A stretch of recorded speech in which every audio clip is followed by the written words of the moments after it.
We are live for another Founder Wisdom podcast. We Is have this thing stable? Klemen. What? Is this thing stable? I don't know. It's like I'm losing you. I don't know. Yeah, it is stable, and we're live, by the way, since Ah, 15 okay. seconds. Okay, So, cool. Klemen Gradisar is with us today. He's a co-founder of Ballies. Ballies, a cool company. It's a Web3 company. Meets sports, tech, sort of. So, we're gonna discuss about that one today. This podcast is brought to you by podpire.com. That is my company. If you need help starting a podcast, if you need help scaling and monetizing a podcast, go to podpire.com. Clement, welcome to the pod. Tell me a bit more about yourself and Ballies. Yeah. So thank you for the invitation. I'm glad that I can be here. That I can basically share a little bit of my story. So I'm coming from sports background, sports world. I started as a 4-year-old kid doing some soccer trainings here in Slovenia, in my small town, or let's say more like a village. But back then, my home club played in the first division, so I was, watching the games, being there all the time. I was a ball boy, and I started falling in love with football, with soccer. Also, my father was involved, my brother was involved, and yeah, I started first as a football player. Then, by the age of 20, because of some of the injuries, I stopped playing football and went to coaching. So then I was a coach in smaller teams here in Slovenia, and then I transitioned to Austria, and I was youth director, then also the first team coach in Austria. I was there for 7-8 years. Did everything, did my pro license, and then out of the blue came the call from Saudi Arabia, from Paris Saint-Germain. They were just opening the academy over there, and they saw my CV. They were impressed, and they invited me to become their technical director for the Paris Saint-Germain Academy in Saudi Arabia. They also wanted me to bring one of the head coaches with me, so I also brought my good friend, an amazing coach, Narsey, with me, and we went to Saudi Arabia and we started doing global business for Paris Saint-Germain over there. And after a year, I changed to become the CEO of Inter Milan Football Academy in Saudi Arabia. That was 2018, 2019. And in Saudi Arabia, I also met now my co-founder, Tomasz Kryszczek from Poland. We started doing together some business on some football academies, but later on we transitioned to sport tech, and we established MetaCourt AG, which is a sport tech company from Zurich, Switzerland. I believe it was 2019. And yeah, we did a few different solutions on blockchain with different layer ones and layer twos. And in 2021, we were thinking, how to best get use of this NFT craze that was happening at the time. And we started with Ballies. We partnered up with crypto.com, and in April 2022, we released a collection of 10,000 NFTs. And yeah, we sold this collection in 10 minutes for $2 million. It was like a nice seed to our project. And then we built the first game, and now we are building the whole sports gaming platform, and we are adding different verticals to the whole business. So it's kind of fun. It's fun, right? Definitely. So are NFTs still a thing? Like, are people still buying those? Like, there was the monkey craze, right? Like that was 2 years ago already. Are people still interested in collecting NFTs and making potential cash out of them? Is it still like deeply ingrained in human brains to show that they have X rare collectible, and yeah, even gamify it and compete against others to get better NFTs? I don't think so. I don't think that the hype is there, that the FOMO is there like it was 2, 3 years ago. Definitely not. Now we are in really bear market and downturn of the whole NFTs. But in my opinion, the technology will stay. It's definitely something that people are using and will use even more in the future. So underlying technology, I believe it's good, and I believe it's useful. And then this decentralization of everything and ownership of digital assets is something that people will, like I said, use in the future. But in all honesty, there was so much speculation in the space that, of course, the market couldn't survive that, and the market is bleeding at the moment. But for us, okay, it would be, of course, better if the floor prices would stay high and there would be like a big retail influx. But for us, it didn't still change a lot, our plans. Like we didn't pivot away from NFTs, away from a lantern mechanism that we developed and the sports gaming platform that, of course, will run on those NFTs. We still believe that people should own their digital assets. And yeah, we are developing everything. And I believe that also the market will turn, the market will mature, and people will be at least a bit more hyped than they are now about NFTs later on.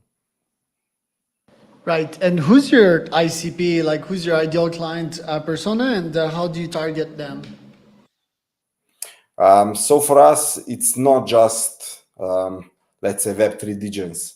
It's also normal Web2 crowd, because we created some of the infrastructure that I mentioned already, like this lantern mechanism, where you can join, play the game. You don't even know that something is happening behind the scenes, that it's on blockchain, that it's Web3. But in the meantime, of course, you can learn.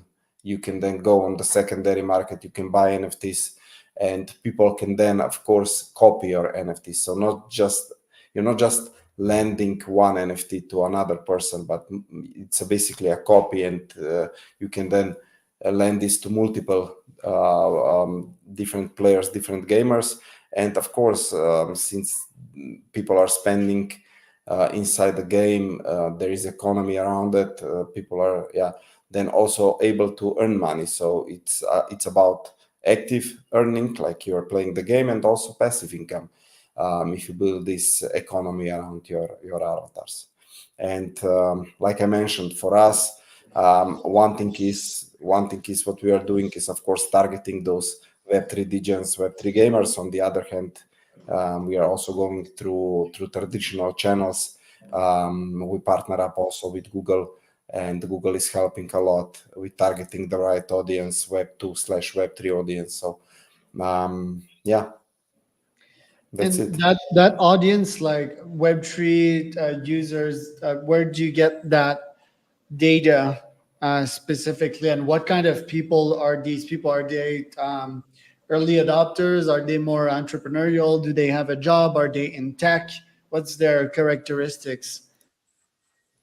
But yeah, definitely those usually are the people who are very familiar with this Web3 space, with this crypto space, who also know what, let's say, play to earn, play to win, all of these concepts are. They went through some cycles usually, and they understand that those digital assets are something that can benefit them, they can also monetize. And this is something that we are targeting, and you have different solutions, how to find those people. We are working closely with Blaze. They are sourcing all the data around the Web3 people, and then you're really like attacking the right customer, the ideal customer for you. And like I said, those are usually the people that know the market pretty well and are in crypto Web3 space for quite some time already. And what does it take for someone that never heard from you before to buy from you and invest in you? Like, how do you increase trust and authority in a world of crypto scams? Yeah, good question. So for us, the most important thing was that since the first game is out, so it's like a proof of concept, a basketball 2D strategic card game, that it's fun, that it's engaging, that people likes to play the game. That's the first thing, and then along the way through the game, through them participating in our channels like Discord, like Telegram, like X or Twitter, they get familiar with us. They can see that we are project that is on the market for quite some time now, that we are not the new projects, that we don't have any red flags, that we didn't do anything bad in the space. And this is, in my opinion, how you build the trust. But on the other hand, also that people, they bought NFTs, they play the game with these NFTs, and they also are making money with these NFTs. Right, which makes total sense. Tell me a bit more about the game itself and how are you making it sticky. I've been a gamer myself for quite some time, being one of the best players at World of Warcraft and Call of Duty 4.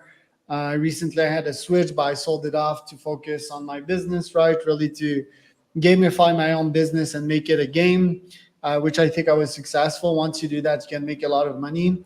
My opinion, can skyrocket your productivity. But tell me how you make your game sticky, right? How you gamify the game, and then tell me about your own gamification process in your business to make yourself more productive. Yeah, so like I mentioned before, I believe the most important thing is that the game is fun, that the game is engaging. You can imagine that our game is something similar to Yu-Gi-Oh's Magic of Gathering, this kind of games, and it's also strategy games. So you need to also invest some time into it, some energy into it, that you can that you learn to play the game. But once you learn, then it's like you said, it's sticky, it's engaging, and you stay for a longer period of time. Then on the other hand, you have, of course, financial incentive, which is also let's say beneficial, and people are not saying no to it. And yeah, also I would like to mention that definitely we have some prominent ambassadors that are helping us, from NBA players, NBA Hall of Famers, EuroLeague guys. I'm talking just about basketball. Now we are adding football game to it, and we have some prominent football players, also investors. We didn't release the token yet, but it's coming soon. So they also invested in our seed round. So we also have that, and yeah, it's kind of fun, to develop everything, and then like adding different components to it, different layers to it, also different verticals to the whole project. So definitely a journey that we are on. It's really, I would say, kind of gives you all, you really need to think about all of the aspects of the business, and you really need to develop yourself, you need to develop the whole project. And the important thing is also then, or the most important thing, it's also then the community, how we foster this community and how we grow this community. It's the most important thing. And if you make a few mistakes, then unfortunately the project is over. Tell me about how you gamify your own performance and your productivity as a co-founder of the company. I don't know if I can call it gamified, but I would say that I spend every morning, so I wake up around 5 a.m. in the morning, hour or so in meditation. Then there is daily activities, daily trainings, definitely. And over there, of course, I'm pushing myself, to go through some difficult times. It's easier than if you are in a good form, definitely in a nice shape. But then it's just like meetings, it's you can call it gamification, when you're just go meeting after meeting after meeting, hearing no's, no, no, and then you hear some yes, and you need to go through it. So I would say it's then mathematical game, let's say. me about Axie Infinity and what you learned from its quote unquote failure. I wouldn't call it a failure, honestly. Those guys still, they brought a lot of people in. Everybody was talking, or we are still talking about them. I believe they did a major thing for the whole, let's say, GameFi industry. On the other hand, we can see that it's hard to make a sustainable game.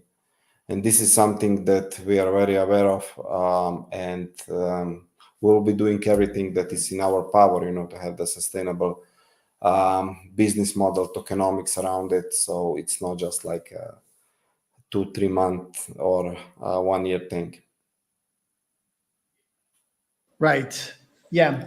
I mean, it had great effects on people that could, that didn't want to go to have a normal job and potentially get rich in Philippines. But I think in the end, people realized that it was risky, and that you need to have a proper risk profile before engaging and spending your full time playing a video game. Do you feel that could be a potential future for NFT games, sort of like Ready Player One type of future in which we're playing games to make money? Or do you feel that the world would not be going in the right direction if people would spend their time just playing video games and making money off them?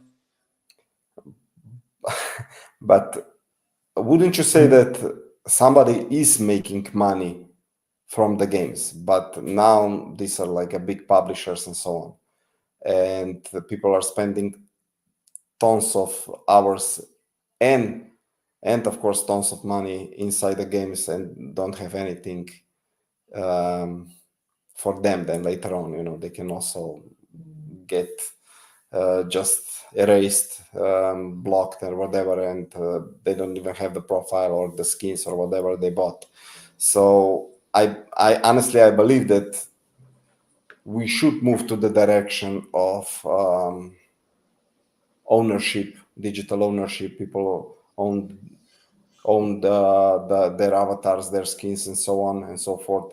And I believe we are moving into that direction. Of course, big publishers will not allow that just yet, but step by step, I think they will have to. People are not stupid. I don't know if you've ever been to one of the biggest events in Kiln, a Gamescom. It's over there. It's like a huge thing. You can see how funded this industry is, how big the industry is. So I believe it's bigger than music, entertainment, film, everything together. So it's huge, and those guys are making tons of money, and it would be kind of cool, if they would distribute it, a portion of it, to their communities, to their players who are making them rich. What are your priorities this year for the companies? What do you want to achieve? Okay, so we are releasing football game, so soccer, football, in few months time, and we are also releasing the token. So those are the two things that we are most focused on at the moment.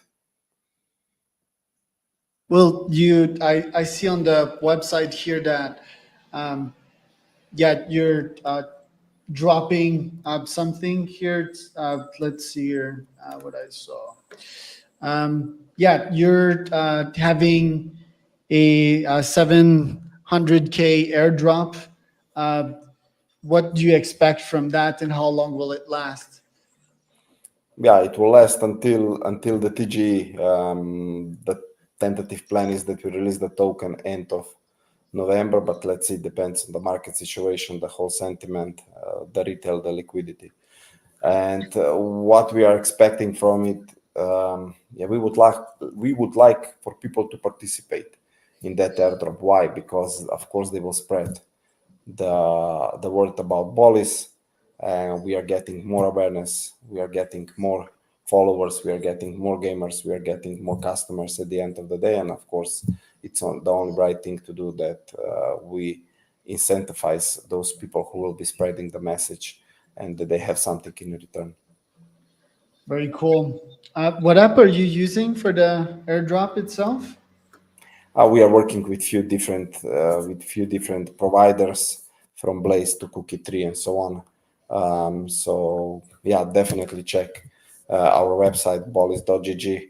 You will find more information over there, how you can enter this airdrop, and yeah, you're welcome.